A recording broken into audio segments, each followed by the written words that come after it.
علی بھائی، پہلا کوسچن بہت ہی کریٹیکل ہے۔ 2020 کے آغاز ہی میں پوری دنیا ایک نئی آزمائش میں مبتلا ہوتی دکھائی دے رہی ہے، اور وہ ہے کرونا وائرس کا فتنہ، جس کی لپیٹ میں اس وقت دنیا کے 1 درجن سے زیادہ کنٹریز آ چکے ہیں، والعیاذ باللہ تعالی۔ اس طرح کے ایپیڈیمک امراض کے حوالے سے ہمارا دین اسلام ہم مسلمانوں کو کیا گائیڈ لائنز دیتا ہے؟ پلیز عام مسلمانوں کی رہنمائی کے لیے وائرل ڈیزیز سے متعلق میڈیکل انفارمیشن بھی عوام الناس سے شیئر فرمائیں۔ انا للہ و انا الیہ راجعون، اللہم اجرنی فی مصیبتی و اخلف لی خیرا منہا، الحمدللہ الذی عافانی مما ابتلاک بہ وفضلنی علی کثیر ممن خلق تفضیلا، آمین۔ میرے بھائیو، یہ جو ایپیڈیمک ڈیزیزز ہیں، وبائی امراض جن کو ہم وائرل ڈیزیزز بھی کہتے ہیں، ان سے ریلیٹڈ اسلامک انفارمیشن یا اسلامک کانسیپٹ کو ڈسکس کرنے سے پہلے میں چاہ رہا ہوں کہ آپ کے ساتھ تھوڑی سی میڈیکل انفارمیشن بھی اس حوالے سے شیئر کروں، کیونکہ وہ بھی ہمارے عقائد اور نظریات کے ساتھ جڑی ہوئی ہے، اور اس میں جستہ جہاں جہاں قرآن و سنت کے حوالے آئیں گے میں انشاءاللہ ڈسکس کرتا چلا جاؤں گا انشاءاللہ تعالی۔ میرے بھائیو، وائرس ایک ایسا بایولوجیکل ایجنٹ ہے، ایک ایسی آپ سمجھ لیں کہ زندہ چیز ہے جو لیونگ آرگنز کے اندر اپنے آپ کو ریپروڈیوس کرتا رہتا ہے، اور وہ خوراک لیونگ سیلز سے ہی لیتا ہے، انسانوں کے جو سیلز ہیں خلیے۔ اور یہ بھی یاد رکھیے گا کہ وائرس کوئی مردہ چیز نہیں ہے، بلکہ یہ زندہ چیز ہے، اور اس کی اوریجن بھی زندہ چیز ہے۔ جو بایولوجی ہے، اس کے 2 لاز ابھی تک فائنل ہوئے ہیں، ان میں سے ایک یہ ہے کہ living things can never be created out of non-living things۔ زندہ چیزیں کبھی بھی مردہ سے پیدا نہیں ہو سکتی۔ اگر انڈے سے بھی چوزا نکلتا ہے نا، تو انڈے کے اندر زندگی موجود ہوتی ہے، انڈا کوئی نہیں بنا سکتا۔ بیج میں سے درخت نکلتا ہے نا، تو بیج مردہ نہیں ہے، بظاہر دیکھنے میں مردہ ہے، بیج کوئی بنا نہیں سکتا۔ وہ درخت نہیں بیج دینا ہے، وہ مرغی نہیں انڈا دینا ہے۔ تو لیونگ تھنگس سے ہی بنے گی۔ تو وائرس بھی لیونگ تھنگس ہیں، اور ان کا سورس بھی لیونگ تھنگ ہے۔ یہ میں اس لیے بات کروں کہ جب یہ بات آتی ہے نا، نیا وائرس آ گیا ہے، کبھی کہتے ہیں جی وہ کوئی وائرس چھوڑ دیا ہے جی انہوں نے، فلاں جو وائرولوجی کی لیب ہے اس کے اندر ایک نیا وائرس تیار ہوا ہے، تو عام مسلمانوں کے دماغ میں یہ بات آتی ہے کہ یار یہ کس طرح کو وائرس پیدا کر سکتا ہے؟ یہ کریشن ایکس نہیلو، عدم محض سے وجود بخشنا، یہ تو صرف گاڈ کی کوالٹی ہے، اللہ کی کوالٹی ہے۔ تو یہ سائنٹسٹ کس طرح اپنی لیبز کے اندر وائرس تیار کرتے ہیں؟ وہ وائرس اس طریقے سے تیار نہیں کرتے کہ وائرس وہ مردہ چیز سے پیدا کرتے ہیں، وہ لیونگ آرگنز کو ہی کلٹیویٹ کر کے اسی میں سے اس کی مختلف فارمز نکالتے رہتے ہیں، جس کو آپ یعنی آسانی کے طور پہ سمجھ لیں۔ ہمارے ملک پاکستان کے اندر بھی کسی زمانے میں سنگترا ہوتا تھا، اور پھر گرافٹنگ کر کے کنو سامنے آیا۔ یہ نہیں کہ کنو خود سے کسی نے بنا لیا تھا۔ جس طرح پلانٹس کے اندر یہ چیزیں موجود ہیں نا، اسی طریقے سے یہ وائرسز بھی لیبارٹری کے اندر کلٹیویٹ کر کے ایک وائرس سے دوسرا وائرس جو ڈیفرنٹ کوالٹیز والا ہوتا ہے یہ تیار کر لیتے ہیں۔ زندہ کوئی چیز بنا نہیں سکتا۔ وہ تو میرے بھائیو سورۃ الحج میں اللہ تعالیٰ نے فرمایا ہے کہ کوئی شخص ایک مکھی نہیں پیدا کر سکتا، حتیٰ کہ مکھی اس سے چھڑا کر کوئی چیز لے جائے وہ اس سے واپس نہیں لے سکتا۔ تو جب مکھی پروڈیوس نہیں ہو سکتی تو یہ وائرس کو کون پروڈیوس کر سکتا ہے؟ ایون موسیٰ علیہ السلام کے بارے میں قرآن حکیم میں کئی مقامات پہ آیا کہ ان کے سامنے جادوگروں نے رسیاں پھینکی تو وہ سانپ نظر آئی تھی، سانپ بنی نہیں تھی، وہ ایلیوژن تھا، نظر کا دھوکہ، ایلیوژن، جو ڈیوڈ کاپر فیلڈ کرتا ہے۔ اللہ نہ کرے پاکستان آ جائے، غوث وقت بن جائے گا، وہ پانی پہ چل کے دکھاتا ہے، اور وہ بھی یہ نہیں کہتا میں فزیکلی کر رہا ہوں، کہتا ہے میں تمہاری نظروں کو دھوکہ دے رہا ہوں۔ اسٹیچو آف لبرٹی غائب کر دیتا ہے، پورے بوئنگ جہاز غائب کر دیتا ہے، نظر کا دھوکہ. وہ جتنے لوگ وہاں پہ کھڑے ہوتے ہیں اس کے اپنے لوگ ہوتے ہیں, وہ ویڈیو کیمرے کا کمال ہوتا ہے. دیواریں چین میں سے گزر جاتا ہے, اتنی موٹی دیواریں چین, دیوار میں ایک طرف سے داخل ہوتا ہے دوسری طرف سے باہر نکلتا ہے.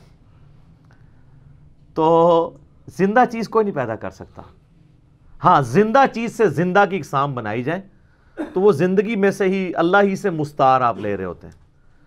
تو یہ جو وائرولوجی کی لیبز ہوتی ہیں ان کے اندر جو وائرسز پروڈیوس کیے جاتے ہیں, یہ وائرسز لیونگ آرگنز کے اندر جو آلریڈی وائرسز موجود ہیں انہی کو یوز کر کے لیے جاتے ہیں. یہ کنسیپٹ کلیئر کرنا ایک مسلمان کے لیے بہت ضروری ہے. اور یقین کریں کہ یہ وائرس کو اگر آپ اسٹڈی کرنا شروع کریں نا, گوگل میں دیکھیں, آپ یوٹیوب میں دیکھیں, تو آپ کو اتنی انفارمیشن ملے گی جو ڈاکٹرز کے پاس بھی نہیں ہوگی. ہمارے ڈاکٹر پرانے زمانوں کے پڑھے ہوئے, ان کو پتہ نہیں تحقیق کہاں تک پہنچ چکی ہے. اللہ تعالیٰ کی قدرت کا یہ شاہکار ہے وائرس. کل یوم ہوا فی شان, ہر دن اللہ ایک نئی شان کے ساتھ ابھرتا ہے, جو سورہ رحمان میں ہے. یہ وائرسز کی جتنی قسمیں ہیں نا, ان کو دیکھ کے یہی اندازہ ہوتا ہے کہ یار کیا کریشن کی ہے اس نے. اگرچہ وائرس سارے کے سارے نیگیٹو یوز میں آتے ہیں, بیکٹیریاز تو یوزفل بھی ہوتے ہیں اور صحت کے لیے مضر بھی ہوتے ہیں. وائرس تو سارے کے سارے مضر ہوتے ہیں, لیکن جو وائرسز کے اندر یہ کوالٹیز اللہ تعالیٰ نے رکھی ہیں, یہ اللہ تعالیٰ کی قدرت کا شاہکار ہے. یقین کریں یہ اللہ ہی اس طرح کی چیز پیدا کر سکتا ہے. ہم تو پوری زندگیاں بھی لگا لینا, صرف سائنس ان چیزوں کو سٹڈی کرتی ہے کہ یہ کیا کر رہی ہیں, ان کی کوالٹیز کو ڈسکس کرتے ہیں. اس کو بنا کوئی نہیں سکتا. ہاں آلریڈی کوئی وائرس موجود ہے تو میوٹیشن کے ذریعے کوئی نئی فارم اس کی پروڈیوس کر لی جائے, تو وہ اللہ تعالیٰ نے اس کے اندر ایک نیچرل چیز رکھی ہوئی ہے کہ وہ آپ کریں گے تو وہ ہوتا چلا جائے گا. اور حیران کن بات ہے کہ وائرس کا علاج جو ہے وہ پریونٹیو کیور اس کی ہو سکتی ہے, کیوریٹو کیور نہیں ہوتی. اگر کسی کو وائرس لگ جائے تو اینٹی وائرل ادویات کوئی نہیں ہے, جو ہیں بھی ہیں وہ کام نہیں کرتی. آپ دیکھتے ہیں جتنی بھی ادویات ہیں یہ اینٹی بائیوٹک ہوتی ہیں کہ وائرل ڈیزیز کو بیکٹیریل ڈیزیز میں کنورٹ ہونے سے روکا جائے, اور اگر وہ کنورٹ ہو جائے تو اس کے اگینسٹ آپ اینٹی بائیوٹکس کے علاج کرتے ہیں. وائرس کے لیے کوئی اینٹی وائرل چیز موجود نہیں ہے, یہ لا علاج ہے. ہاں اگر کسی طریقے سے آپ اس کی ویکسین بنا لیں جو بیماری ہونے سے پہلے کسی کے جسم میں داخل کر دی جائے, تو پھر وائرس کا اٹیک ہو تو جسم سسٹین کرتا ہے اور وہ جسم کرتا ہے. سر اس روئے ارض پہ سب سے خطرناک لیونگ تھنگ جو ہے نا وہ انسان ہے. سر انسان کب کا مر گیا ہوتا ہے جتنی بیماریاں آتی ہیں. انسان سے زیادہ تگڑی شے کوئی نہیں ہے. انسان کے اندر جو اللہ نے امیونٹی سسٹم رکھا ہے نا, قوت مدافعت, یہ دنیا میں کسی کے اندر نہیں ہے. آپ کیسی کیسی چیزیں کھا جاتے ہیں ہضم ہو کے جناب. میدا کیا کچھ کرتا ہے جناب, گوشت بھی ہضم کر رہا ہے, سبزی بھی کر رہا ہے, اور کتنے آپ جراثیم انہیل کرتے ہیں جس کے لیے آپ کو ادویات لینی نہیں پڑتی. آپ کا امیونٹی سسٹم, قوت مدافعت جسم کی, وہ اس کے ساتھ لڑتی ہے, اس کو شکست دے دیتی ہے. اور اسی چیز کو سائنٹسٹ نے یوز کیا ہے کہ وہ جب بھی کوئی نیا وائرس آتا ہے نا, اس وائرس کے بالکل جو کمزور جراثیم ہوتے ہیں, یعنی وہ کمزور وائرس, وہ آپ کے جسم میں وہ داخل کرتے ہیں. وہ چکے ہوتے ہیں کمزور, تو ہمارا جسم اس کے اگینسٹ لڑائی کرتا ہے, تو اینٹی باڈیز پیدا ہوتی ہیں. یہ باقاعدہ پھر جسم میں اور وائرس میں ایک جنگ ہوتی ہے, جس طرح قادسیہ اور یرموک ہوئی تھی. اس کے بعد وائرس ہار جاتا ہے. جب وائرس ہار جاتا ہے نا, تو ہمارے جسم کو یہ پتا چل جاتا ہے کہ اب اس کا کوئی تگڑا بھی آیا نا, تو میں پہلے ہی ٹایا ہوا ہے. پھر جب اوریجنل بیماری بھی آتی ہے نا, تو اینٹی باڈیز اتنی کانفیڈنس ہوتی ہیں, جس طرح آپ کو ہم نے کتاب و سنت کے دلائل دے دے کے اتنا کانفیڈنٹ کر دیا کہ مفتی اعظم بھی ہاتھ جوڑتے ہیں ہمارے اسٹوڈنٹس کے آگے, کیونکہ اینٹی باڈیز ان کے اندر پیدا کر دی ہیں نا حق اور باطل کی تمیز کی. تو آپ بھی کر سکتے ہیں. صرف ایک ریکویسٹ ہے کہ مرنے سے پہلے اے مسلمان کر لے اس پہ غور. کتابوں کا خدا اور ہے, بابوں کا خدا اور جب تم غور کرو گے تو پھر تم جھوم جھوم کے کہو گے کہ نہ میں وابی نہ میں بابی, میں ہوں مسلم, علمی کتابیں. تو یہ اینٹی باڈیز والا جو نظام اللہ تعالیٰ نے انسان کے اندر رکھا ہے نا, یہ وائرس کے ساتھ لڑتا ہے. اسی لیے ویکسین اگر ہو تو پھر آپ مقابلہ کر سکتے ہیں. یہ پولیو کی ویکسین اسی لیے دی جاتی ہے. اب یہ جو کیسز آ رہے ہیں کہ پولیو کے جراثیم نکل آئے ہیں, وائرسز, جس کے اندر آ گیا اب اس کا کوئی علاج نہیں ہے. اب وہ اللہ کی مرضی کہ وہ وائرس کبھی اٹیک کر دے تو اس کو معذور کر دے, اگر وہ ڈورمنٹ پوزیشن میں رہے تو رہے, یہ اللہ کی مرضی ہے. ورنہ جب ایک دفعہ جسم میں وائرس داخل ہو جائے اور اس کی ویکسین نہیں ہوئی بھی, پھر کوئی کچھ نہیں کر سکتا. اسی لیے اتنی بڑے لیول پہ آپ کو پتہ ہے پاکستان میں اتنے بڑے لیول کے اوپر یہ کمپین چلائی جاتی ہے, اور میڈیکل کی فیلڈ میں سب سے زیادہ پاکستان کا خرچہ جو ہے نا, بجٹ, میڈیکل کی فیلڈ کا بجٹ, وہ پولیو کمپین پہ چل لگتا ہے. جو پولیو ورکرز ہیں وہی آپ دیکھ لیں لاکھوں کی تعداد کے اندر ہے,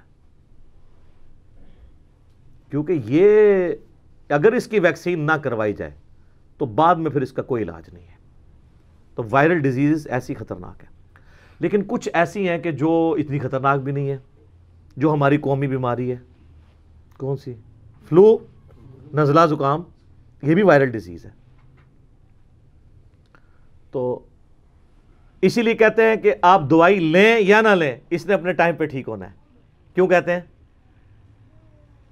وہ دوائی تو آپ اس کو وائرل کو بیکٹیریل میں کنورٹ ہونے سے روکنے کے لیے استعمال کرتے ہیں کہ بیکٹیریا کو آپ کنٹرول کریں. نزلہ زکام آپ دیکھتے ہیں خود بخود ٹھیک ہو جاتا ہے. کیوں؟ یہ جتنے بھی وائرسز ہیں نا, یہ ابھی جو کرونا وائرس بھی آیا ہے, اس کا جو انکیوبیشن پیریڈ ہے نا, جو لائف ہے وہ 14 دن کی ہوتی ہے. جیسے آپ دیکھتے ہیں یہ ساون کے مہینے میں بارش کے بعد جو پروانے نکلتے ہیں اور پھر تھوڑی دیر بعد خود ہی مر جاتے ہیں, تتلیوں کے لاروے نکلتے ہیں, ایک لائف گزار کے خود ہی مر جاتے ہیں. اس طرح وائرس کی بھی ایک لائف ہوتی ہے, 14 دن کے اندر اس نے خود بخود ختم ہو جانا ہوتا ہے. اس دوران اگر تو آپ کا امیونٹی سسٹم جیت گیا تو آپ بچ جائیں گے, اور اگر 14 دن بھی انہیں کام پا چھڑیا تو آپ پھر شہید ہو جائیں گے. ٹھیک ہے, یہ ہے اس کی پوری کی پوری سائنس, اس کے پیچھے جو کار فرما ہے. اور یہ چیزیں اگر آپ کو کلیئر ہوں گی تو پھر آپ کو اسلامی تعلیمات کو سمجھنا بھی آسان ہوگا. یقین کریں وائرس کے بارے میں میں سوچتا ہوں, میں کہتا ہوں واہ یار, کمال اس کا نہیں ہے, کمال تو اس کا ہے جس نے اس کو بنایا ہے, اور جس نے پھر انسان کو بنایا کہ اس کے اندر اینٹی باڈیز رکھی ہیں جو وائرس کے ساتھ لڑتی ہیں اور کس طریقے سے اسے شکست دیتی ہیں. یہ پورے کا پورا سسٹم اتنا کمپلیکس سسٹم ہے کہ یہ کوئی بنانے سے بھی نہیں بنا سکتا. تو جو کہتا ہے کہ خود بخود بن گیا تو وہ اپنی عقل کے اوپر ہی ماتم کرے, اپنی عقل کا علاج کروائے. اچھا, جو بیمار آدمی ہے نا جی, جس کے اندر یہ جراثیم موجود ہوتے ہیں, وائرسز, اور وہ اس بیماری سے گزر رہا ہوتا ہے, اسے کہا جاتا ہے کہ یہ اس بیماری کا ریزروائر بنا ہوا ہے. اور اگر کو ایگزسٹ کر رہی ہو بیماری بھی اور وہ بندہ سروائیو بھی کر رہا ہو, اس کے اندر وائرسز موجود ہوں لیکن ایکٹیویٹ نہ ہو رہے ہوں, لیکن یہ چانس ہو کسی اور کو لگ سکتے ہیں, اس کو ہم کہتے ہیں کیریئر. اور دنیا میں آلموسٹ جتنے بھی وائرسز ہیں نا, آلموسٹ سب کے سب کا کیریئر جو اصل ہے نا, وہ ہے چمگادڑیں, بیٹس. یہ اس لیے کہ جب سے ہم نے ایکو سسٹم اپنا ماحول خراب کیا ہے, جنگلات اکھاڑنے شروع کیے ہیں, تو یہ تو رہتی درختوں کے اندر ہے, تو پھر ظاہر ہے کہ یہ بھی وائلنٹ ہوئی ہیں. جس بیٹ کے اندر کوئی وائرس موجود ہے, کئی بیٹس بھی مر جاتی ہیں وائرسز کی وجہ سے, لیکن کئی ایک سروائیو بھی کرتی ہیں. اب وہ اگر کسی سانپ کو کاٹ لیں, کسی لومڑی کو کاٹ لیں, کسی گائے کو کاٹ لیں, کسی چوہے کو کاٹ لیں, کسی اونٹ کو کاٹ لیں, یہ جو آپ کو مولوی پڑھا رہے ہیں نا حلال اور حرام رزق, اس کے ساتھ کوئی تعلق نہیں میرے بھائی. حلال جانوروں کو بھی کاٹ دے تو وائرس ادھر بھی ٹرانسفر ہو جاتا ہے. یہ صرف حرام جانور کا مسئلہ نہیں ہے. ہاں, وہ زیادہ افیکٹو اس لیے ہو جاتا ہے کہ چونکہ حرام جانور عموماً چائنیز کھاتے ہیں نا, تو وہ کچا گوشت کھاتے ہیں, تو کچے گوشت کے اندر وائرس مرا نہیں ہوتا تو وہ ٹرانسفر ہو جاتا ہے. اور چائنا تو میں 2004 میں گیا ہوں, جس طرح آپ کے ہوٹلوں کے باہر خوبصورت بریانی کی پلیٹوں کی تصویریں ہوتی ہیں نا, اور چکن کڑھائی کی, اور خوبصورت روغنی تلی والے نانوں کی, ان کے ہوٹلوں کے باہر پتہ کیا ہوتا ہے؟ خوبصورت سے مینڈک, خوبصورت سے سانپ, چوہے, تو وہ آپ حیران ہو جاتے ہیں. اب جس کے باہر اتنا بڑا یہ بورڈ لگا ہوا ہو, اس ہوٹل کے اندر جا کے آپ نے کیا کھانا کھانا ہے, تو ایون وہ کچا بھی کھا جاتے ہیں. کئی ایسے چائنیز ہیں کہ زندہ بندر پکڑتے ہیں, اس کو شکنجے میں رکھ کے اس کے کھوپڑی میں سوراخ کر کے کچا مغز کھاتے ہیں. اب یہ جو کچی کھانے والی چیزیں ہیں نا, ان کے اندر وائرسز بھی ٹرانسفر ہو جاتے ہیں. بلیسنگ ان ڈسگائز کے تحت ہمارے ملک کے اندر شکر الحمدللہ ہم لوگ چیزوں کو بھون کے کھاتے ہیں. دنیا کا کوئی بھی وائرس 56 ڈگری سینٹی گریڈ سے اوپر زندہ نہیں رہ سکتا. اس لیے آپ دیکھتے ہیں یہ زیادہ تر وائرسز سردیوں کے اندر آتے ہیں. گرمیوں میں جس طرح مچھر خود اپنی موت مر جاتے ہیں نا, آپ کی حکومت نہیں ڈینگی پہ قابو پاتی نہ ملیریا پہ, اور ربو ہی مر جاندے ہیں گرمی نال. تو وائرسز بھی 56 ڈگری سینٹی گریڈ کے اوپر زندہ نہیں رہ سکتے. تو ہماری کوکنگ جو ہے وہ تو 100 ڈگری سینٹی گریڈ سے بھی زیادہ ہو رہی ہوتی ہے. اس لیے ہم جو گوشت استعمال بھی کرتے ہیں, ورنہ جس طرح یہ برڈ فلو آیا تھا, اگر ہم لوگ یہ برڈز کو اتنا یعنی چکن کو آپ اس طرح نہ کھا رہے ہوں تو یہ ساری بیماریاں اندر چلی جائیں. ہمارے پاس یہ بہت بڑی نعمت ہے کہ ہم چیزوں کو پکا کے کھاتے ہیں, کچا نہیں کھاتے ہیں یا کم پکا کے نہیں کھاتے, ورنہ یہ سارے وائرسز ٹرانسفر ہوں اور آئے دن یہاں پہ بیماریاں لگی رہیں. اور یہ تو سر چائنا ہی ہے جو ایک ہفتے کے اندر اتنا بڑا ہاسپٹل تیار کر لیتا ہے. ہم تو ایک سال کے اندر بھی ہاسپٹل نہیں تیار کر سکتے. پوری حکومتوں کے ٹینیورز گزر جاتے ہیں تو ایک ہاسپٹل نہیں مکمل ہوتا, سٹرکچر ہی مکمل نہیں ہوتی, بیچ میں اکوپمنٹ لا کے کہاں سے کرنا. تو اللہ کا شکر ہے کہ اللہ تعالیٰ نے اس طرح کی بڑی آزمائشوں سے کم از کم ہمارے ملک پاکستان کو محفوظ رکھا ہوا ہے, ورنہ یہاں پہ اس طرح کی سکلز نہیں ہے کہ ان چیزوں کو یہ سسٹین کر سکیں. اب جن لوگوں کی امیونٹی سسٹم قوت مدافعت کم ہوتی ہے نا, وہ سب سے جلدی وائرسز کا شکار ہوتے ہیں, کیونکہ ان کے اینٹی باڈیز بڑے کمزور ہوتے ہیں. تو جب وائرس ان کے اندر گھس جائے تو ان بیچاروں نے کمزوروں نے کیا لڑنا ہے. اس لیے آپ دیکھتے ہیں جو بوڑھے مریض ہیں یا جن کو سانس کی تکلیف ہے یا بہت کمزور لوگ ہیں جن کی خوراک بیلنسڈ نہیں ہے, ان لوگوں کے اوپر ہر دفعہ بیماری کا حملہ ہو جاتا ہے اور وہ بڑا آسان شکار ہوتے ہیں وائرسز کا. اس لیے اپنی خوراک کے اوپر بھی توجہ دینی چاہیے. یہ اسلام اس کی ترغیب دلاتا ہے, اس لیے کہ یہ اللہ تعالیٰ کی بڑی نعمتوں میں سے ایک نعمت ہے, اس کی قدر کرنی چاہیے. آج کل چونکہ لوگ زیادہ ایجوکیٹ ہو گئے ہیں لہٰذا پینک بھی زیادہ پھیلتا ہے, ورنہ میں آپ کو بتاؤں انسانی تاریخ میں آج سے آلموسٹ 600 سال پہلے 14ویں صدی عیسوی کے اندر صرف یورپ کے اندر 2 کروڑ لوگ طاعون کے مرض سے مر گئے تھے. 2 کروڑ, اور دنیا کی آبادی 30% نیچے آ گئی تھی. ایسا ایک جھاڑو پھر ہے, 2 کروڑ 200 ملین چند سالوں کے اندر طاعون کے مرض میں مبتلا ہو کے مر گئے تھے. یہ بھی ایپیڈیمک ڈیزیز ہے. اب تو اللہ کا شکر ہے کہ آلموسٹ دنیا سے ختم ہو گیا. ابھی بھی کانگو میں, افریقن جو بالکل بیکورڈ ملک ہیں وہاں پہ طاعون ہے, لیکن اس لیول کا نہیں ہے کہ اب وہ پھیلے. اور اللہ تعالیٰ کی مہربانی ہوئی ہے کہ یہ آلموسٹ یہ چیزیں اب دنیا سے اس بڑے لیول کے اوپر تباہی نہیں کرتی ہیں, اٹھا لی گئی ہیں. اور میں جب یہ وائرسز کا اور ان ایپیڈیمک ڈیزیزز کو دیکھتا ہوں نا, تو مجھے وہ صحیح مسلم کی جو حدیث ہے نا کہ نبی علیہ السلام نے فرمایا کہ قرب قیامت میں یأجوج اور ماجوج نکلیں گے, اور قرآن حکیم میں بھی یأجوج اور ماجوج کا ذکر سورۃ الانبیاء کی آیت نمبر 96 میں موجود ہے کہ ہر اونچے پہاڑ سے نیچے اتر رہے ہوں گے اور کثرت میں, ملینز کی تعداد میں. تو یہ مسلمانوں کے قابو نہیں آئیں گے. تو صحیح مسلم کے الفاظ ہیں, اللہ تعالیٰ ان کی گردنوں میں کیڑے پیدا فرمائے گا جس کی وجہ سے وہ مر جائیں گے.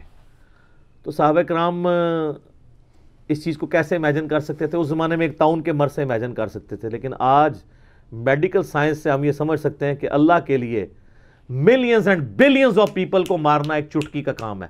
ایک وائرس آ جائے جس کی ویکسین نہ ہو. یہ ابھی کرونا وائرس کی جو اتنا شور مچا ہے نا, اس کی وجہ ایک یہ بھی ہے کہ اس کی ویکسین ابھی تک تیار نہیں ہوئی ہے. تو ویکسینیشن کہاں سے ہوگی؟ تو مجھے حدیث یاد آئی نا کہ اللہ تعالیٰ ان کی گردنوں میں کیڑے پیدا فرمائے گا, سب کے سب مر جائیں گے. حالانکہ ان کروڑوں یاجوج اور ماجوج ان مخلوقات کو مارنا انسان کے بس کا تو روگ نہیں ہے. جس کھیتی سے گزریں گے اس کو کھا جائیں گے، مسلم شریف کے الفاظ ہیں. پانیوں میں سے گزریں گے تو پانیوں کے بڑے بڑے دریا اور جھیلیں خشک کر دیں گے. تو ایسی خطرناک مخلوق کو اللہ ہی مار سکتا ہے. اللہ کی مخلوق ہے، وہی مار سکتا ہے. اللہ کے ہی کام ہے، اللہ ہی اللہ ہے جی. کوئی بزرگ نگاہ مار کے کچھ نہیں کر سکتا. ٹھیک ہے، یہ اللہ کا کام ہے. اب میرے بھائیوں کرونا وائرس کی طرف آ جائیں. یہ کوئی ایسا وائرس نہیں جو نیا دریافت ہوا ہو. سب سے پہلے کرونا وائرس جو ہے 1960 میں دریافت ہوا تھا، 1960 کے اندر. آج 2 فروری 2020 ہے، تو آپ سمجھ لیں آج سے 60 سال پہلے پہلا کرونا وائرس آ چکا تھا. اس دوران اس کی مختلف فارمز آتی رہی ہیں. ابھی یہ جو قسم آئی ہے نا، یہ اس کی 14th قسم ہے، 14ویں، جس کو انہوں نے نام دیا ہے NCOV 2019. اس کرونا وائرس کو، اس کو کرونا پتہ کیوں کہتے ہیں؟ اس کی جو شکل ہے نا، اس کے اوپر چھوٹے چھوٹے کراؤن بنے ہوئے ہیں، تاج. تو وہ اس کی وجہ سے اس کو کرونا وائرس کہتے ہیں.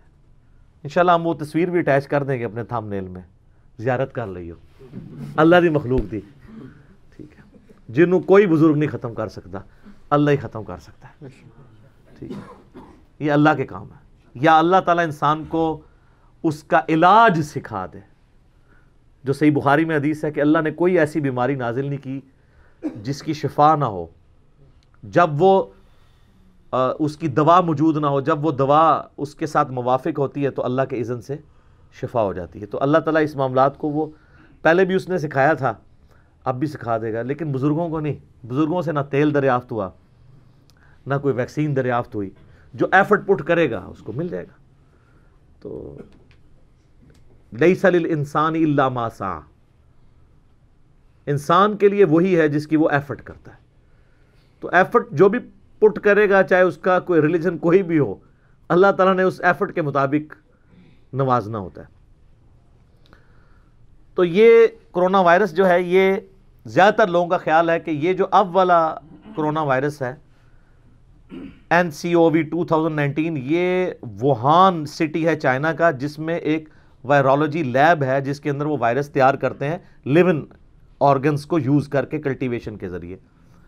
یہ ادھر سے ہی وائرس نکلا ہے اس تجربے کے دوران. پھر وہ تجربہ کرتے ہیں جانوروں کے اوپر، کوئی جانور پھر نکل گیا ہوگا قابو سے باہر اور وہ ٹرانسفر ہونا شروع ہو گیا. پھر جانوروں سے دوسرے جانوروں میں ٹرانسفر ہوتا ہے، پھر جو اس کو کھاتے ہیں انسانوں میں آتا ہے. پھر انسانوں کے اگر کسی نے چھینک لی ہے تو اس کا جو سلائیوا ہے اس کے ذریعے دوسری جگہ ٹرانسفر ہو جاتا ہے. ایون یہ اتنا خطرناک ہے کہ اگر کسی شخص کے ہاتھ پہ یعنی وہ سلائیوا لگ گیا اور اس نے کوئی ڈور کھولا ہے اور اس ڈور کو آ کے کوئی دوسرا بندہ ہاتھ لگاتا ہے اور پھر اسی طرح کوئی چیز کھا لیتا ہے اور سنت پہ عمل نہیں کرتا. صحیح مسلم میں حدیث ہے نا، صفائی نصف ایمان ہے. انٹرنیشنل نمبر کے مطابق 534 نمبر حدیث ہے. ہمیں دیکھیں کیا سکھایا گیا کہ کھانے سے پہلے بھی آپ نے ہاتھ دھونے ہیں، اور ہاتھ دھونے کے بعد کپڑے سے پوچھنے نہیں ہیں، کیونکہ اگر کپڑے میں کوئی جرمز لگے وہ دوبارہ آ جائیں گے. یہ حکمت ہے. گیلے ہاتھوں کے ساتھ کھانا کھانا ہے.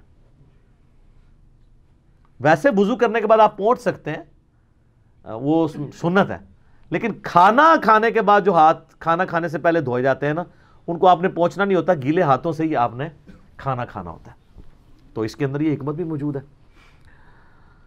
تو یہ جو کرونا وائرس اب آیا ہے، اس سے نمونیے والے سمٹمز پیدا ہوتے ہیں. جن لوگوں کے پھیپھڑے کمزور ہیں، امیونٹی سسٹم کمزور ہے، کھانسی اور یہ ساری چیزیں جن کے ساتھ اٹیچ ہیں، ان کے اوپر یہ فوراً حملہ آور ہوتا ہے. لیکن پینک اس کی زیادہ ہے، اس کی تباہی اتنی نہیں ہے. وہ پینک اس لیے کہ ابھی تک ویکسین نہیں اس کی دریافت ہوئی. ویکسین ہو جائے گی تو اس وقت بھی دنیا میں آپ حیران ہوں گے کہ ملیریا ایسی بیماری ہے جس کا علاج موجود ہے 100%. اس وقت بھی دنیا میں سب سے زیادہ جس بیماری سے لوگ مر رہے ہیں نا، وہ ملیریا ہی ہے. اس کے بعد سب سے زیادہ لوگ جس چیز سے مر رہے ہیں وہ فلو ہے. فلو بھی اگر بگڑ جائے نا، اس سے بھی انسان مر جاتا ہے. اور اس میں تو ڈیتھ ریٹ بہت کم ہے. اگر 100 بندوں کو کرونا وائرس کا اٹیک ہو تو 2 بندے ایکسپائر ہوتے ہیں، 98 سروائیو کر جاتے ہیں. لیکن فکر اس لیے ہے کہ اس کی وہ ویکسین نہیں بنی ہوئی. تو جب زیادہ پھیلے گا تو پھر ان لوگوں کو ٹریٹمنٹ کے لیے ہاسپٹلز چاہیے. اگر کسی ملک کے اندر لاکھوں لوگ بیمار ہو جائیں ان کو سانس کی تکلیف ہو جائے تو کس کس کو آپ ہاسپٹل میں داخل کریں گے؟ سانس کی تکلیف میں تو آپ کو ہاسپٹلائز ہونا پڑے گا نا. تو اگر لاکھوں لوگ بیمار ہو جائیں, ایون آپ پتہ ہے چائنا میں کئی ڈاکٹر علاج کے دوران بیمار ہو گئے ہیں, تو ٹھیک تو اس نے تب ہونا ہے جب علاج ہوگا. تو جب کوئی علاج کرنے والے لوگ ہی نہیں رہیں گے, جب بہت زیادہ لوگ بیمار ہو جائیں گے, ہاسپٹلز موجود نہیں ہوں گے. اس لیے جو پینک اس وقت پھیلا ہوا ہے وہ کسی حد تک جسٹیفائی ہے. اور آپ دیکھ لیں کہ WHO نے, جو عالمی ادارہ صحت ہے, ورلڈ ہیلتھ آرگنائزیشن, اس نے باقاعدہ ایمرجنسی جاری کر دی ہے, کیونکہ دنیا میں 13 سے زیادہ ممالک کے اندر یہ بیماری پھیل چکی ہے. اور چائنا میں آپ دیکھ لیں 300 سے زیادہ, رات کو میں خبریں دیکھ رہا تھا, 300 سے زیادہ لوگ مر چکے ہیں اور ہزاروں لوگ اس بیماری کا شکار ہیں. اب ان میں سے پتہ نہیں کتنے لوگ سروائیو کرتے ہیں, یہ اللہ کو پتہ ہے. تو پاکستان کے لیے ایک یعنی خبر اس حوالے سے تشویشناک ہے کہ ہمارے 25,000 لوگ چائنا کے اندر ہیں اس وقت. 25,000, یہ چھوٹا فگر نہیں ہے. 4 کی تو صرف خبر آ گئی نا جی, وہ 4 بیچ میں سے بیمار ہیں, 4 کی تو خبر آئی ہے نا. 25,000 کے قریب لوگ وہاں پہ اس وقت قید ہوئے ہیں. اور باقی دنیا کے ملکوں نے تو فوراً, آپ نے دیکھا ہے کہ امریکہ میں 1 کروڑ چائنی ہے, 1 کروڑ. ظاہر ہے چائنا کو چھوٹا ملک ہے, 1.5 ارب سے زیادہ آبادی ہے, 1 کروڑ چائنیز صرف امریکہ کے اندر ہے. اب اس کو ڈکلیئر کرنے سے پہلے بیماری آ چکی تھی, جو لوگ آلریڈی جا چکے تھے وہ سب کے وہ چیکنگ کر رہے ہیں, اور ہمارے پاس ابھی تک کٹ بھی نہیں ہے جی ہم چیک کر سکیں. کل میں سن رہا تھا کہ جی وہ آ رہی ہے, جی پہنچنے والی ہے, پتہ نہیں آج پہنچنی ہے کل رات کو پہنچنی ہے. کتنی کٹس منگوائی ہوں گی, کتنے ایئرپورٹس ہوں گے. شکر ہے یہ انہوں نے ڈیسیژن کیا کہ چائنا سے تجارت روک لی ہے اور لوگوں کا آنا جانا روک دیا ہے. یہ بالکل سنت کے مطابق ہو رہا ہے. میں انشاءاللہ اینڈ پہ حدیث بھی بتا دوں گا. بالکل صحیح ڈیسیژن ہے. اور لیکن ادھر جو لوگ ہیں ان کی خیر خبر لینی چاہیے. وہاں سے جو ہمارے اسٹوڈنٹس کی جو ویڈیوز آ رہی ہیں وہ بڑی دردناک ہیں کہ جی ہمارے پرائم منسٹر یا ہمارے فارن منسٹر اس طرح سیریس نہیں ہیں. وہ کہتے ہیں جی ہم جب اپنی ایمبیسی میں پاکستان کی فون کرتے ہیں تو وہ آگے سے ہمیں کہتے ہیں زندگی موت تو اللہ کے ہاتھ میں ہے. اچھا جی, یہ دیکھ لیں, جن کو پوری زندگی کبھی اللہ کی یاد بھی نہ آئی ہو شاید, وہ بھی لوگوں کو یہ مشورے دے رہے ہیں. ظاہر ہے یہ ایک ڈنگ ٹپاؤ کام ہے نا.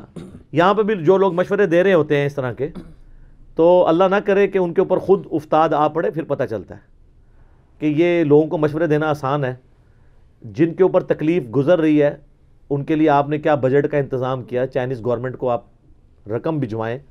ظاہر ہے وہ پاکستانی ہیں تو ٹیکس پیئرز کا پیسہ جو ہے وہ آپ لوگوں کی یاشیوں کے لیے نہیں ہے کہ آپ اپنے جو ہے قریبی لوگوں کو حج اور عمرے کرواتے رہیں.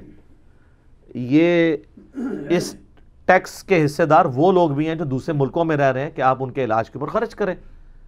تو ابھی میں نے کل سنا ہے کچھ کہ یعنی ہمارے فارن منسٹر نے ان سے رابطہ کیا اور کہہ رہے ہیں کوئی اس اعتبار سے طے ہو گیا کہ 14 دن بعد جب انکیوبیشن پیریڈ اس کا ختم ہوگا وائرس کا, پھر لوگوں کو چیک کر کے وہ پھر ریلیز کرنا شروع کریں گے پاکستان کے لیے. ظاہر ہے کہ چیکنگ کی ہمارے پاس تو اس طرح فیسلٹی نہیں ہے, چیک کرنے کے بعد ہی لانا چاہیے. باقی ملکوں نے دیکھے, آپ دیکھ لیں امریکہ والوں نے فوراً اپنے سارے معاملات شروع کر دیے, اور بارڈر رشیا کی کتنی دوستی ہے چائنا کے ساتھ, انہوں نے بارڈر سیل کر دیا کہ کوئی ادھر سے ادھر نہیں جائے گا, ادھر سے ادھر نہیں جائے گا. باقی اپنے لوگوں کے علاج کے اوپر وہ پوری توجہ دے رہے ہیں. ان کے لیے تو یعنی اہمیت ہے نا اپنے سٹیزن کی. ہم لوگوں کے نزدیک اپنے سٹیزنز کی اہمیت اس وقت ہوتی ہے جب ہم اپوزیشن میں ہوتے ہیں. جب ہم حکومت میں آتے ہیں نا, پھر ہم وہ ساری باتیں بھول جاتے ہیں جو ہم سال ہر سال لوگوں کو سناتے رہتے ہیں. تو وہ اوورسیز پاکستانی یہی کہہ رہے تھے کہ جی ہمارے پرائم منسٹر صاحب کی ٹویٹ کب آئے گی. اور میں آپ کو دعوے سے کہتا ہوں کہ خدا نہ خواستہ اس وقت ہمارے present prime minister Imran Khan صاحب اپوزیشن میں بیٹھے ہوتے تو انہوں نے اٹلی اوپر لی کی تھی ہونی سی. تو یہ پتہ چلتا ہے جب آپ خود ڈرائیونگ سیٹ پہ بیٹھتے ہیں کہ آپ کتنے سیریس ہیں. لوگوں کو مشورے دینا, ماشاءاللہ ہمارے علماء نے بھی ہمیشہ مشورے ہی لوگوں کو دیے ہیں, خود دین پہ نہیں چلے. ہمارے پولیٹیکل لیڈرز بھی, ہمارے ریاستی اداروں کے ریپریزنٹیٹیو بھی ماشاءاللہ حب الوطنی کی باتیں ان لوگوں سے سن لیں, ریلیجن کی باتیں سن لیں. اپنے اوپر لگانے کی جب بات آئے گی نا, وہ بڑا اوکھا کام ہے.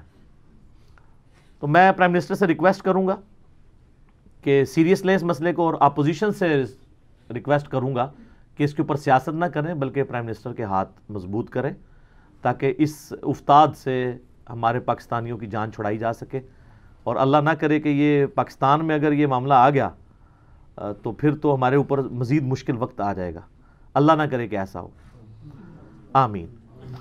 اب میرے بھائیوں، آخر میں 5 علمی پوائنٹس چھوٹے چھوٹے آپ سے ڈسکس کروں گا وائرسز سے ریلیٹڈ، جو اسلامک رولنگز ہیں، احکامات اس سے ریلیٹڈ۔ علمی پوائنٹ نمبر 1 وہ یہ ہے میرے بھائیوں کہ ایپیڈیمک ڈیزیزز جو ہیں، وبائی امراض یا وائرل ڈیزیزز، اس سے متعلق اسلام ہمیں کیا عقیدہ بتاتا ہے؟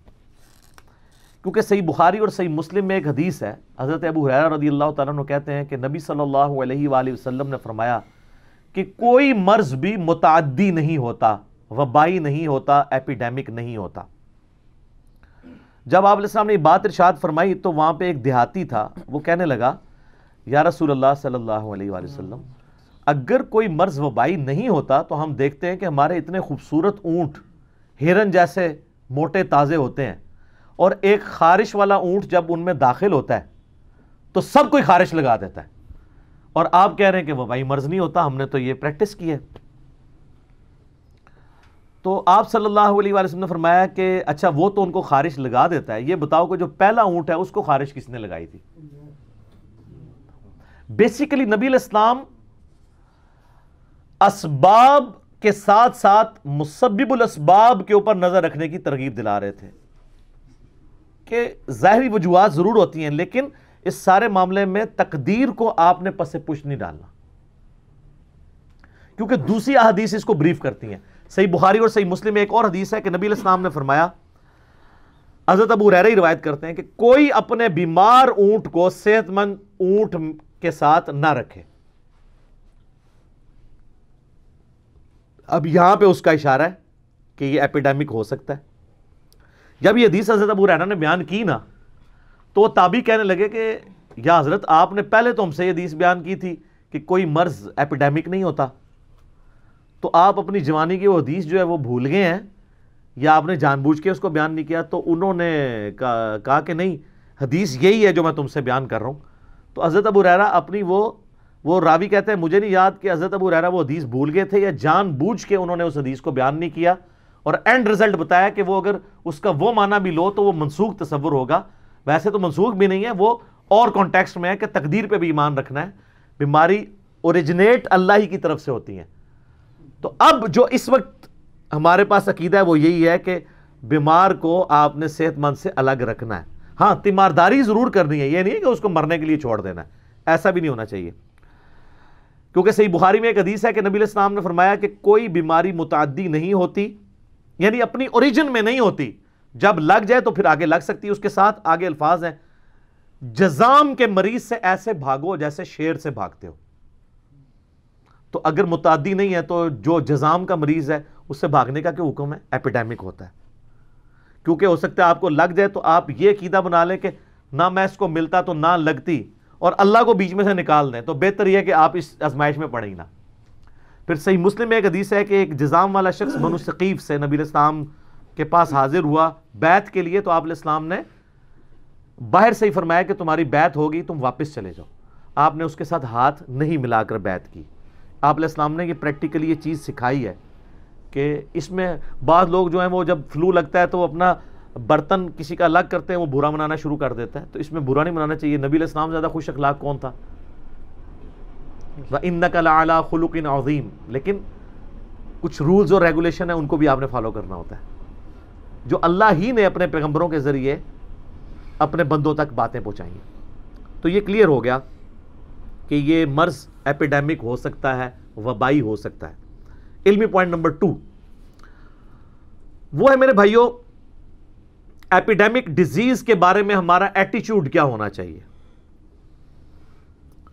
اس حوالے سے بخاری اور مسلم دونوں میں ایک حدیث ہے، بڑی انٹرسٹنگ، بڑی ڈیٹیلڈ حدیث ہے کہ سیدنا عمر فاروق رضی اللہ تعالیٰ عنہ اپنے دور خلافت میں شام وزٹ کرنے کے لیے گئے۔ فورن وزٹس پہ جایا کرتے تھے، ظاہر سلطنت اتنی پھیلی ہوئی تھی۔ تو جب وہ شام کے قریب پہنچے تو وہاں کے جو آرمی چیف تھے وہ ابو عبیدہ ابن جرح تھے۔ وہ شام سے باہر ہی ان کو ریسیو کرنے کے لیے آئے ہوئے تھے ایک دوسرے شہر میں، اور کہا کہ اے امیر المومنین، شام میں تو طاعون کا مرض پھیل چکا ہے۔ میں نے بتایا نا کہ 14ویں صدی عیسوی کے اندر، آج سے 600 سال پہلے 2 کروڑ لوگ یورپ میں مرے ہیں طاعون کے مرض سے۔ ماڈرن دور ہے، اور یہ بات ہو رہی 1400 سال پرانی۔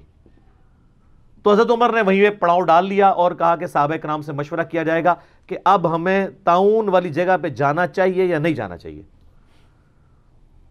تو صحابہ کرام کی 2 رائے بن گئی۔ کچھ نے کہا کہ ہمیں اللہ کی تقدیر سے نہیں بھاگنا چاہیے، اگر ہماری قسمت میں بیماری یا موت لکھی ہوئی تو آئی جائے گی۔ دوسروں نے کہا کہ عقل کا تقاضا یہ کہ ہم اس بیماری والی جگہ پہ نہ جائیں۔ سیدنا عمر نے یہ ڈیسیژن کیا کہ ہمیں نہیں جانا چاہیے۔ تو حضرت ابو عبیدہ ابن جرح نے کہا یا امیر المومنین، آپ اللہ کی تقدیر سے بھاگ رہے ہیں، بیماری تو یہاں بھی پکڑ سکتی ہے آپ کو۔ تو حضرت عمر نے کہا کاش ابو عبیدہ کے سوا کسی اور نے یہ بات کی ہوتی، یار تو یہ بات نہ کرتا میرے بارے میں، ٹھیک ہے، تو جانتا ہے۔ تو پھر حضرت عمر نے ہلکی سی پھکی دی حضرت ابو عبیدہ ابن جرح کو۔ پھکی کے بغیر تو کام نہیں چلتا، اینٹی وینم الزامی جواب دیا۔ کہا کہ ابو عبیدہ یہ بتاؤ کہ اگر تم اونٹ پالتے ہو اور تمہارے پاس 2 گھاٹیاں ہوں، ایک گھاٹی بنجر ہو اور ایک میں سبزہ اگا ہوا ہو، تم اپنے اونٹوں کو کس گھاٹی میں لے کے جاؤ گے؟ انہوں نے کہا جی سبزے والی میں۔ تو انہوں نے کہا تم بنجر زمین میں کیوں نہیں لے کے جاؤ گے؟ کیونکہ سمجھ رہے ہو تم کہ یہاں پہ مجھے فائدہ ہے۔ تو انہوں نے کہا ہم اللہ کی ایک تقدیر سے دوسری تقدیر کی طرف جا رہے ہیں، یہ بھی ہمیں اللہ ہی نے عقل دی ہے کہ ہم ایسی جگہ پہ نہ جائیں جہاں پہ ایپیڈیمک ڈیزیز ہے۔ اچھا یہ ساری باتیں ہو رہی تھیں، حدیث کسی نے پیش نہیں کی ہے، یہ اجتہاد ہو رہا تھا، کیونکہ ان میں سے کسی کے پاس وہ حدیث نہیں تھی۔ امام حنیفہ کے پاس یہ کہتے ہیں ساری آ گئی تھی، ان کی عقل کا ہی ماتم کیا جا سکتا ہے۔ یہ صحابہ کرام ہیں انکلوڈنگ امیر المومنین سیدنا عمر ابن خطاب رضی اللہ تعالیٰ عنہ علیہ السلام۔ اتنے میں عبد الرحمن بن عوف آ گئے جو کہیں گئے ہوئے تھے وقتی طور پہ اپنے کام کے سلسلے میں۔ انہوں نے کہا مجھے نبی علیہ السلام کی ایک حدیث یاد ہے وبائی امراض کے حوالے سے اور خصوصاً طاعون کے بارے میں، کہ نبی صلی اللہ علیہ وآلہ وسلم نے فرمایا تھا کہ جہاں کہیں سنو کہ کوئی وبائی مرض پھیل گیا ہے یا طاعون پھیل گیا ہے تو تم اس علاقے میں مت جاؤ، اور اس علاقے کے لوگ اس علاقے کو چھوڑ کر باہر نہ نکلیں۔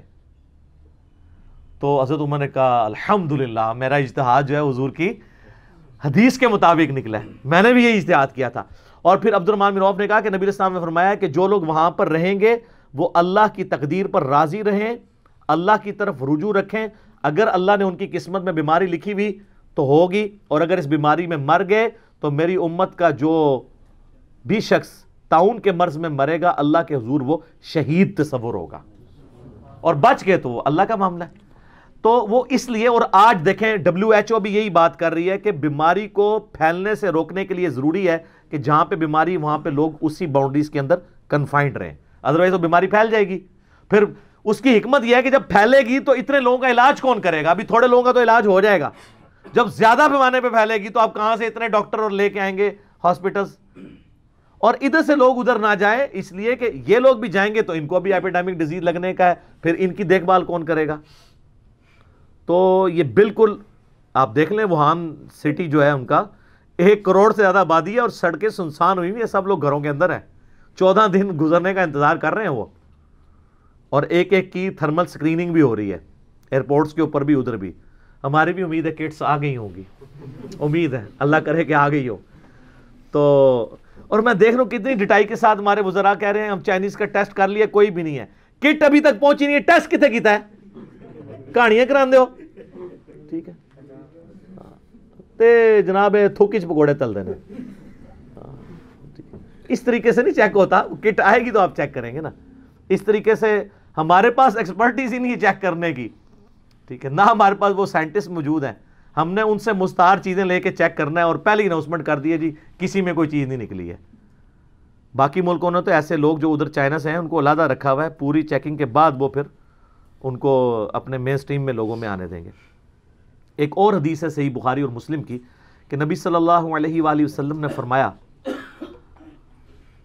کہ یہ جو طاعون ہے یہ بنی اسرائیل کے لیے اللہ تعالیٰ کی طرف سے ایک عذاب نازل ہوا تھا، جو آج ہماری سورہ بقرہ میں آیات بھی آئی تھیں کہ انہوں نے انبیاء کو قتل کیا، اللہ کی آیات سے روگردانی کی، تو اللہ نے ان پر آسمان سے ایک عذاب نازل کیا جو تورات میں آتا ہے کہ یہ پلیگ کا مرض، طاعون کا مرض پھیل گیا تھا۔ آپ علیہ السلام نے فرمایا عذاب ان لوگوں کے لیے جو نافرمان ہیں، اور فرمایا کہ جو نیکوکار لوگ ہیں میری امت کے، ان کے لیے یہ طاعون کا مرض جو ہے یہ رحمت ہے کہ اس میں اگر یہ مر جائیں گے تو اللہ کے حضور شہید لکھے جائیں گے۔ ظاہر موت تو اپنے ٹائم پہ آنی ہے۔ یہ زیادہ ہائی لائٹ پتہ کیوں ہو جاتی ہے جب اتنے لوگ مرتے ہیں؟ ورنہ آپ کو میں بتاؤں 1 گھنٹے میں 6000 لوگ روزانہ مر رہے ہیں، 24 گھنٹے میں کتنے ہوئے؟ 1.5 لاکھ، 1,50,000 لوگ روزانہ مر رہے ہیں۔ لیکن اگر ایک دن زلزلے میں 50,000 لوگ مر جائیں، لوگ کہتے ہیں اوہ 50,000 بندہ مر گیا، حالانکہ 1.5 لاکھ روزانہ مر رہے ہیں۔ تو یہ اللہ کی حکمت ہے کہ اللہ جب بڑی اس طرح کی جو آتی ہیں نا آفات، ان کے ذریعے انٹرنیشنل لیول کے اوپر موت کی تذکیر کرواتا ہے۔ ایک گھر کی موت ایک محلے کے لیے نصیحت ہے، ایک محلے میں زیادہ اموات ایک شہر کے لیے نصیحت ہے، ایک شہر کا کسی قدرتی آفت میں مبتلا ہونا ایک ملک کے لیے، اور ایک ملکی لیول کے اوپر جو آفت آتی ہے، جس طرح اب چائنا میں آئی ہے، اب دیکھیں آفت تو ملکی لیول پہ ہے لیکن پوری دنیا کے اندر ایک موت کا سگنل آیا ہے کہ بھئی اپنی تیاری کرنی ہے، ادروائز لوگ تو مر رہے ہوتے ہیں، لہٰذا اس میں کوئی پریشان ہونے والی بات نہیں ہے۔ علمی پوائنٹ نمبر 3 وہ ہے میرے بھائیوں کہ ان بیماریوں کی سائنٹیفک ریزن تو میں نے آپ سے ڈسکس کر لی، وائرس کے ذریعے اور یہ سب کچھ، اور میں آپ کو ایک حیران کن بات بھی بتاؤں، 1 سال جو وائرس کی ویکسین ہے نا وہ اگلے سال کے لیے استعمال نہیں ہو سکتی۔ یہ جو آپ کی پولیو کی ویکسین آتی ہے نا، یہ ہر سال نئی ویکسین آتی ہے۔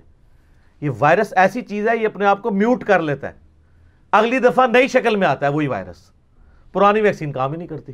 لہٰذا پولیو کے قطرے جب تک بچے 5 سال کی عمر تک ہے نا، ہر دفعہ قطرے پلوایا کریں، یہ نہ کہ میں نے پچھلے سال کر لیے تھے، وہ پچھلے سال کے وائرسز کے لیے تھے۔ اب جو نیا پولیو کا وائرس آتا ہے نا، اور یہ وائرس ہر سال اپنی شکل بدلتا ہے، یہ جناب اللہ کی قدرت کا شاہکار ہے، کل یوم ہوا فی شان۔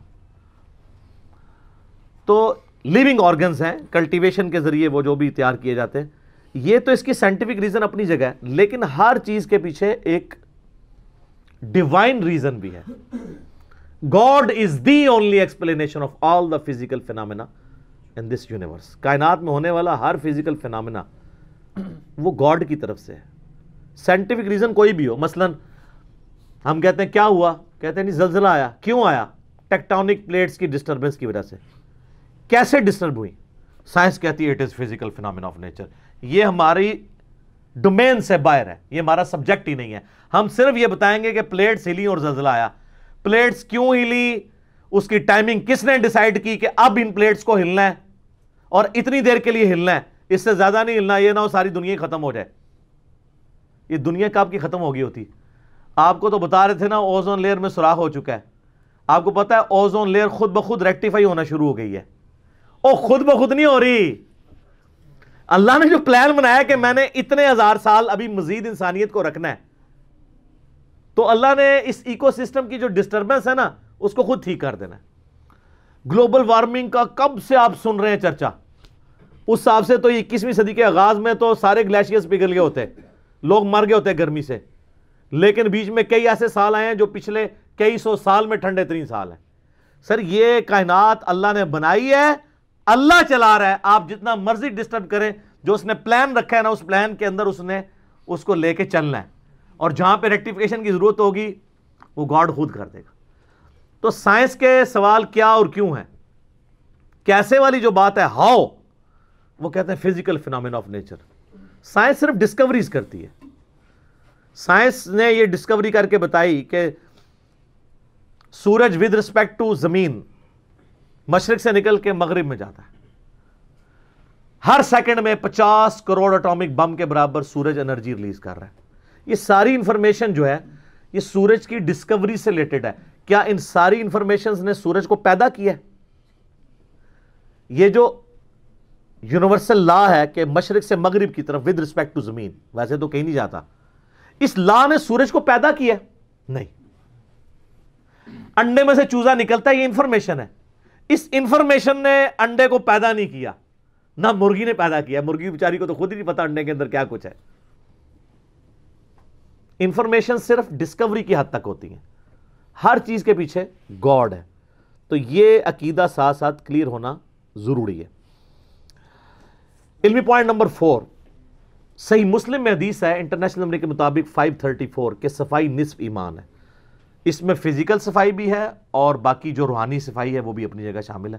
ہماری مسلمانوں کی عبادات تو ہے ہی صفائی پہ ڈیپینڈنٹ ہے، غسل اور وضو، اس کے بغیر ہم عبادات بھی نہیں کر سکتے سوائے چند ایک چیزوں کے. تو کھانے سے پہلے ہاتھ دھونا سنت، اور اس کو نہ پہنچنا.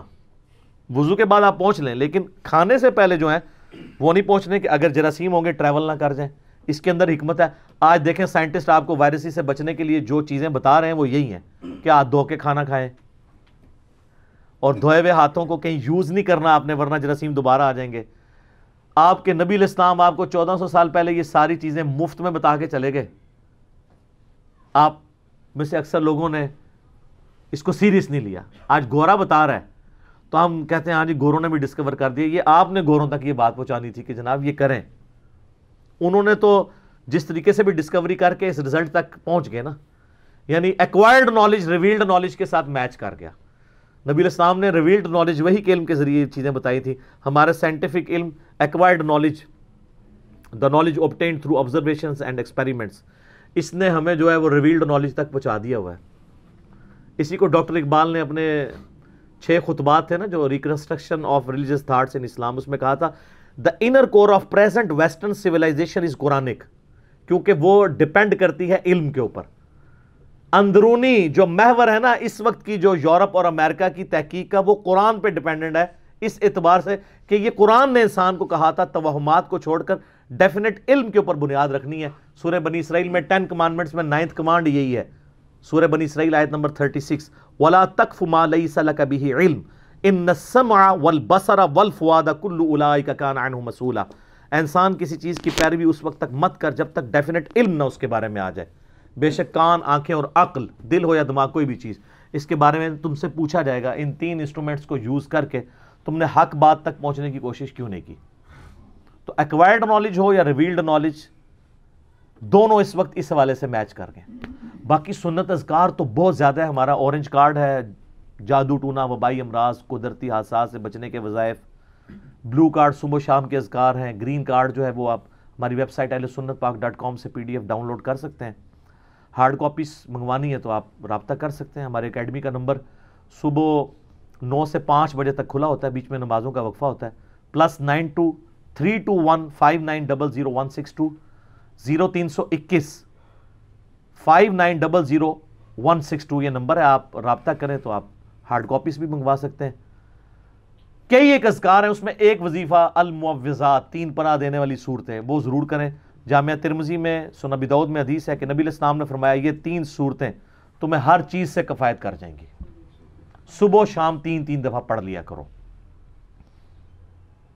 اور ایک اور حدیث ہے ترمذی اور ابو داؤد میں کہ نبی علیہ السلام جنات کے اگینسٹ اور شریر انسانوں کے اگینسٹ اللہ کی پناہ کے لیے مختلف دعائیں مانگا کرتے تھے. لیکن جب المعوذات نازل ہوئیں، قل هو اللہ احد، قل اعوذ برب الفلق اور قل اعوذ برب الناس، تو نبی علیہ السلام نے باقی دعائیں چھوڑ کے صرف انہی کو لے لیا.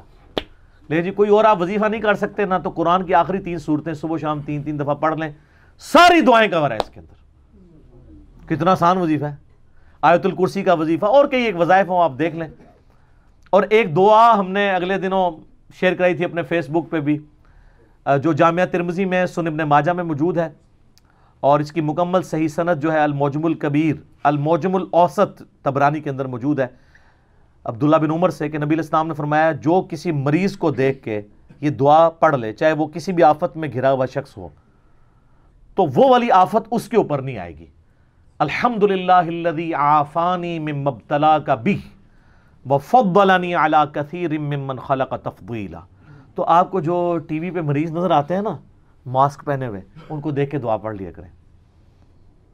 یہ ازمائی بھی دعا ہے، بڑے لوگوں نے ازمائی ہے.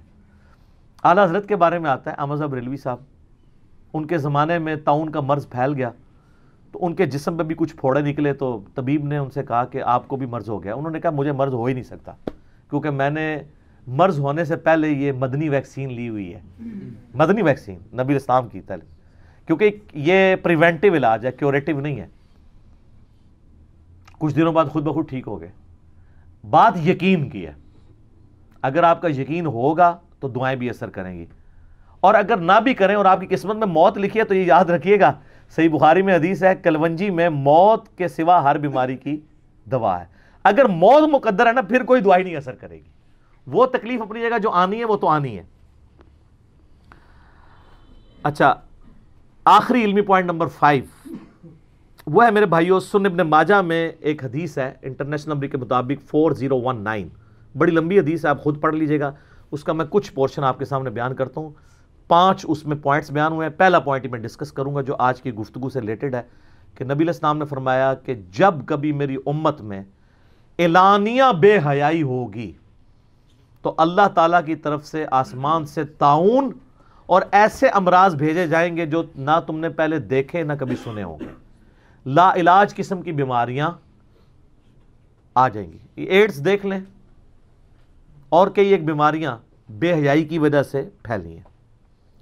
ظاہر ہے کہ وہ اس میں وہ پھر احتیاطیں نہیں ہوتی اور بیماری ٹرانسفر کرتی، یعنی میں کوڈ ورڈز میں ہی بات کر رہا ہوں، ضرورت نہیں ہے اس کی ڈیپتھ میں جانے کی۔ بے حیائی کی ہر چیز سے بچا جائے۔ اور ان ساری گفتگو کے بعد ایک چیز ذہن میں رکھیں، سورۃ البقرہ میں اللہ تعالیٰ نے واضح چیز ارشاد فرمائی ہے، وَلَنَبْلُوَنَّكُمْ بِشَيْءٍ مِّنَ الْخَوْفِ وَالْجُوعِ وَنَقْصٍ مِّنَ الْأَمْوَالِ وَالْأَنفُسِ وَالثَّمَرَاتِ۔ اللہ نے آزمانا ضرور ہے، خوف سے، بھوک سے، جان اور مال میں نقصان سے، اور پھر دیکھنا ہے کہ کون صبر کرنے والا ہے۔ حتیٰ کہ سورۃ الحدید میں ایک بڑی ریمارکیبل آیت ہے، اعوذ باللہ من الشیطان الرجیم، بسم اللہ الرحمن الرحیم، ما اصاب من مصیبت فی الارض، کوئی بھی ایسی مصیبت نہیں کہ جو زمین میں آئے، یعنی زلزلہ، وائرل ڈیزیزز، طوفان اور آگ کا لگنا، جتنی بھی بڑی، سیلاب، ولا فی انفسکم، اور نہ ایسی کوئی کہ جو تمہاری جان میں کوئی بیماری آئے، چاہے انڈیویجول لیول پہ آئے چاہے کمیونٹی کے لیول پہ، الا فی کتاب من قبل ان نبرأھا، ہم نے لوح محفوظ میں وہ پہلے ہی لکھ لی ہے، اس سے پہلے کہ ہم اسے دنیا میں تکلیف کے طور پر بھیجیں۔ کیوں؟ اس سے پہلے ایک اور بات ارشاد میں، انا ذالک علی اللہ یسیر، بے شک اللہ پہ بڑا آسان ہے۔ یہ نہ سوچنا کہ اللہ کیسے کر سکتا ہے، وہ تو سر سورۃ الانعام میں آیا کہ خشکیوں میں اور پانیوں کے اندر کوئی درخت کا پتا بھی ایسا نہیں کہ گرے، یا زمین میں کوئی دانہ بھی پھوٹتا ہے، وہ بھی اللہ کے علم سے، اور اتنا کامل علم ہے کہ اللہ نے پہلے ہی لکھ لیا ہے۔ یہ اللہ ہی ہے۔ اللہ اکبر کبیرا والحمدللہ کثیرا وسبحان اللہ بکرۃ واصیلا۔ تو اللہ فرماتا ہے ٹینشن نہیں لینی، میں نے پہلے یہ لکھا ہوا ہے اپنے پاس، لکی لا تأسوا علی ما فاتکم، تاکہ تم کف افسوس نہ ملو، ٹینشن نہ لو جو تم سے چیز جاتی رہے، کسی کی صحت جاتی رہی، کسی کا بیٹا چھن گیا، ٹینشن نہیں۔ ہمارا ایٹیچیوڈ کیا ہے؟ انا للہ و انا الیہ راجعون۔ اور صحیح مسلم میں حدیث ہے کہ جو یہ دعا پڑھ لے اللہ تعالیٰ اس کو اس سے بہتر نعم البدل دے گا، انا للہ و انا الیہ راجعون، اللہم اجرنی، اللہم اجرنی، میم کو جھٹکے کے ساتھ آگے بنانا، فی مصیبتی، اللہم اجرنی فی مصیبتی و اخلف لی خیرا منہا۔ ام سلمہ کہتی ہے میرا خاوند فوت ہو گیا تو میں نے فوراً یہ دعا پڑھی، پھر میں سوچتی تھی کہ اس سے بہتر خاوند تو مجھے مل ہی نہیں سکتا، تو جب میری عدت پوری ہوئی تو نبی علیہ السلام نے نکاح کا پیغام بھجوا دیا اور ام المومنین بن گئی۔ وہ کہتی ہے میں نے تو اس دعا کو پریکٹیکلی دیکھا ہے۔ ٹھیک ہے، اچھا اس دعا کو میں نے بھی پریکٹیکلی کئی دفعہ آزمایا ہے۔ یہ دعا یاد رکھے، انا للہ و انا الیہ راجعون، اللہم اجرنی فی مصیبتی و اخلف لی خیرا منہا۔ جب کبھی بھی کوئی بری خبر آپ کو ملے، دن میں روزانہ ملتی رہتی ہیں، کبھی بچہ گر جاتا ہے، کبھی اور کوئی ٹینشن آ جاتی ہے، کوئی بچہ فیل ہو گیا کسی کا، کوئی اور دنیاوی ٹینشن ہے، فوراً ہر ٹینشن کے لیے دعا پڑھیں، اللہ تعالیٰ اس سے بہتر نعم البدل دے دے گا۔ میں نے یہ چیز الحمدللہ، اب میں وہ کرامتیں بیان نہیں کرنا چاہتا چونکہ میں نے کی نہیں ہوئی ہیں، وہ اللہ نے کی ہوئی ہیں، تو بیان کرنے کی ضرورت نہیں ہے، تو اس دعا کی برکت ہے۔ تو اللہ تعالیٰ فرما رہا ہے کہ افسوس نہ کرو اس پہ جو تم سے جاتا رہا، ولا تفرحوا بما آتاکم، اور مت شیخی بگاڑو اس پہ جو تمہیں اللہ نے عطا کیا۔ اگر مل گیا پھر بھی اللہ کا شکر ادا کرو، چھن گیا تب بھی اللہ کا شکر ادا کرو، تمہارا کوئی کمال نہیں۔ واللہ لا یحب کل مختال فخور، اللہ تعالیٰ کو شیخی بگاڑنے والے قطعاً پسند نہیں ہے۔ اچھا لیکن یہ نہیں ہے کہ آپ اس طرح کی آیات سن کے جو ہے وہ بالکل ہی لمحے پہ آ جاؤ، ایفرٹ ہی چھوڑ دو۔ اذکار کرنے سے پیٹ نہیں بھرے گا، ایفرٹ پٹ کرنی پڑے گی، پانی جو پیے گا اسی کی پیاس بجھے گی، کھانا جو کھائے گا، یہ اللہ نے دنیا کو اسباب کے ساتھ جوڑا ہے۔ وَتَعَاوَنُوا عَلَى الْبِرِّ وَالتَّقْوَى وَلَا تَعَاوَنُوا عَلَى الْإِثْمِ وَالْعُدْوَانِ، نیکی پرہیزگاری کے کاموں میں ایک دوسرے کی مدد کرو، برائی میں ایک دوسرے سے الگ رہو۔ آخر میں آپ کو صحیح مسلم کی میں ایک حدیث سناتا ہوں، جو تقدیر والے چیپٹر میں صحیح مسلم میں آخری حدیث ہے، کہ نبی صلی اللہ علیہ وآلہ وسلم نے فرمایا، حضرت ابو ہریرہ روایت کر رہے ہیں کہ اللہ تعالیٰ کو قوی مؤمن کمزور مؤمن سے بڑھ کر عزیز ہے۔ جو صحت مند بندہ ہے نا مومن، وہ اللہ کو زیادہ پسندیدہ ہے کمزور سے۔ کمزور بیچارے نے کیا کرنا ہے؟ صحت مند بندے نے دین کا کام بھی کرنا ہے اور دین کو پریکٹس بھی کرنا ہے، لیکن سب میں ہی خیر ہے۔ کمزوروں کے لیے بھی کہہ دیا کہ ٹینشن نہیں لینی، خیر دونوں میں ہی ہے، بہتر وہ ہے۔ پھر فرمایا کہ اپنے لیے جو نفع مند چیز ہے اس کے لیے پوری کوشش کرو، سستی نہ کرنا، کاہلی نہ کرنا، دو الفاظ استعمال کیے۔ یہ نہیں ہے کہ پیپروں میں محنت کوئی نہیں کی اور جب فیل ہو گئے تو کوئی جو اللہ کی مرضی، نہیں، سستی نہ کرنا، کاہلی نہ کرنا، اور نفع مند چیز کے لیے کوشش کرنا۔ پھر بھی اگر رزلٹ تمہارے خلاف آ جائے، اب تو پھر ظاہر ہے کوئی ریزن نہیں نا، جو مولا علی کا قول ہے، میں نے اپنے ارادوں کے ٹوٹنے سے اللہ کو پہچانا ہے، ٹھیک ہے نا، کہ اللہ کی مرضی کچھ اور تھی، میں نے سب کچھ یعنی ریسورسز مینیج کیے، پھر بھی رزلٹ وہ نہیں نکلا جو میں چاہتا تھا۔ سستی نہ کرنا، کاہلی نہ کرنا، اور رزلٹ خلاف آئے تو پھر کہنا جو اللہ کی مرضی، اور یہ نہ کہنا کہ اگر میں یہ کر لیتا تو یہ ہو جاتا، کاش میں وہ کر لیتا تو وہ ہو جاتا۔ یہ اگر مگر شیطان کا دروازہ کھول دیتا ہے۔ اللہ کی رضا پر راضی رہنا، یہ ایک حدیث اگر آپ لے لینا پوری زندگی آسانی سے گزر سکتی ہے سر، کمال حدیث ہے یہ۔ تو اللہ تعالیٰ پوری دنیا میں مسلمانوں کو بالخصوص اور پوری دنیا کے انسانوں کو بالعموم، اور ہمارے پاکستانیوں کو تو خصوص بالخصوص، اس طرح کے تمام دینی، دنیاوی، جسمانی، روحانی، ظاہری، باطنی فتنوں، پریشانیوں، تکلیف سے محفوظ فرمائے، اور سب سے بڑی جو تکلیف ہے آخرت کا عذاب، اس سے محفوظ فرمائے۔ اللہم ربنا آتنا فی الدنیا حسنہ وفی الآخرۃ حسنہ وقنا عذاب النار، آمین ثم آمین۔ ٹھیک ہوگا جی؟